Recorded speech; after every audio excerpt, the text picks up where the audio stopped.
everybody. Welcome to another episode of Bourbon Booze. It's Thursday. Hopefully you've been enjoying the week.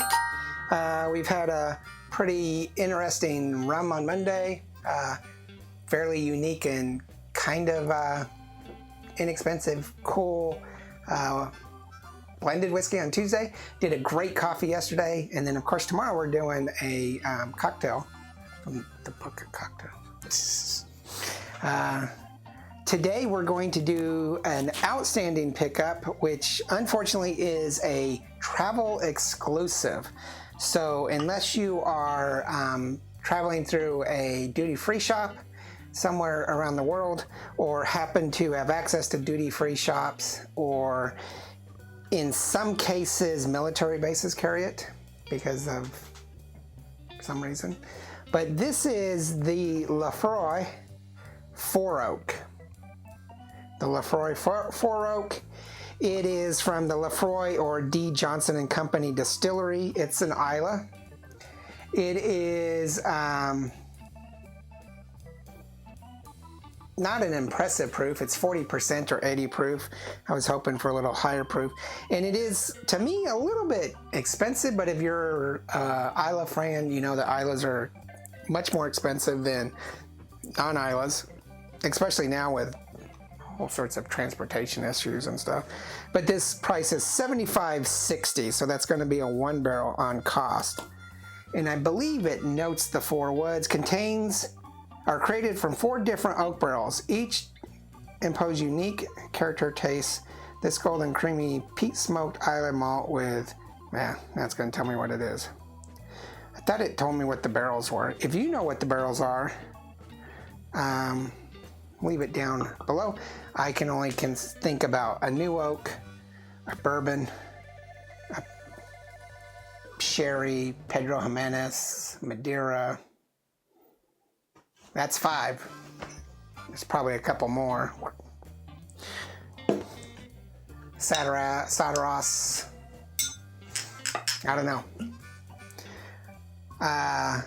I'm a big fan of Laphroaig. I like Laphroaig a little bit more than I like the other brand, which this is not the venue to start arguing over which is better, because neither one is better compared to some other stuff. Ardbeg. Oh. So Laphroaig and Ardbeg, a lot of people think is the top tier of Islas, and they're middle tier. Well, there goes the comment section. There goes the channel, yeah. Watch, the sub count's dropping as we speak. From 1 to 2. From 1 to 2. All right, so this is going to be a one barrel on cost. It's an Islay.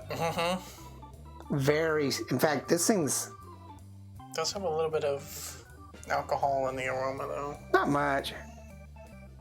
It's a strong, peaty, smoky. Yeah.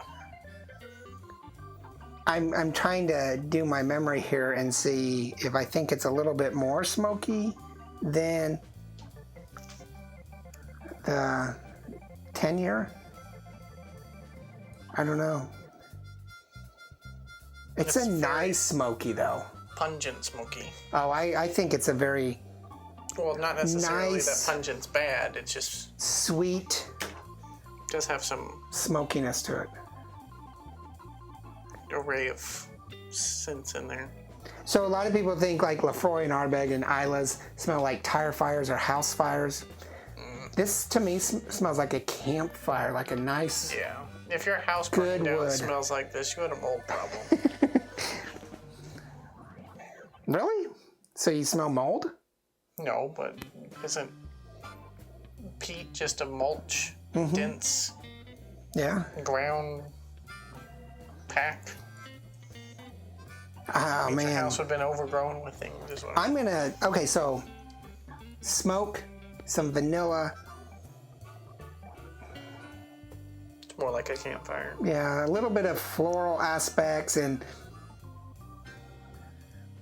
I'm getting hints of fruit, but I can't really determine if it's a light fruit or a dark fruit. It's more like a pear. Maybe light fruit. Yeah. I don't I'm like gonna actually give this a 4. This is one of those that I could sit here and just smell all night long.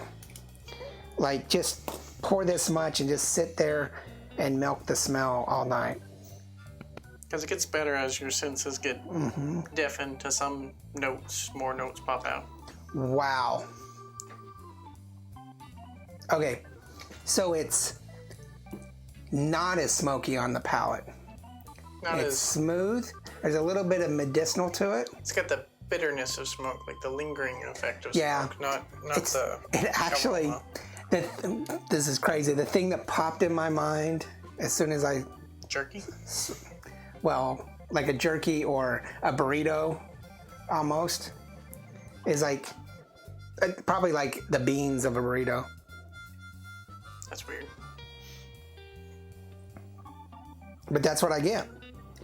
I also think the smokiness is not as intense as it is on the aroma. No. And not as intense as the 10-year or the Ardbegs or some of the other ones. I think that it is also not sweet like the aroma. It's more bland, that little medicinal bitterness that you talked about. I enjoy it. It's pretty good. It also, that $75, by the way, this is a liter bottle. So in most European countries, you don't get the 750s that we do. You either get the 700s or the liters. Why 700?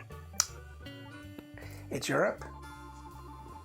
Or it's because of America wants to be different? I don't know. Somebody wants to be different, but yeah, so this is a liter bottle. So if you were able to get this at a store, which you can't, in America it'd be a $7.50. Hopefully it'd be just a $10 cheaper. Probably not much difference in price, really. What do you want on the 4? On what? Or on the 4, on the flavor. 4. Bite 3, 3.5. There's no real bite, it's that bitterness. I'd say 3. Okay. There's some, like it's got a numbing effect on your teeth. Okay, so the dilemma is the cost is 1. So we're looking at a 12. So it is actually a very solid, exact 3-barrel. Is it a 3-barrel? I don't think so. No, it's probably more like a 4. I think this is a 4-barrel. I think that if you're traveling, you should pick it up if you like Isla's.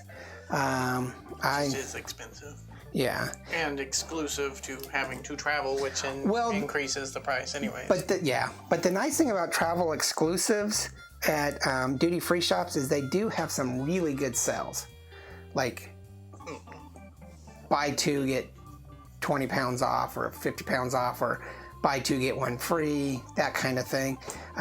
Sometimes, Laphroaig just puts out a sale, and so the prices drop. Factor in the ticket price. Well, yeah. But that's like factoring in your price to go to the liquor store and gas and... True. So... It's just one of those that... At least duty-frees allow you some sense of monetary control by limiting you to 2 to 4 bottles, depending on where you're going. Yeah. And who you're traveling with. I mean, like, my wife will get 2, I'll get 2. Where at the liquor store, you're like... Maybe it's just you. Oh, that's just me. Tell us what you think about Laphroaig Four Oak, if you've got it. What do you think? How does it compare to the 10 or some of the other Laphroaigs, which I need to start getting? Tell us what you think about Isla's in specific. Is fair a good rating? I think so. Make sure to hit that like and subscribe. Check out Instagram, Facebook, Twitter, and merchandise. And hopefully Andy's with us next week. Remember, there's no bad whiskey. There's only good whiskey and great whiskey. And this is great whiskey, I think. Yeah. Cheers. Cheers.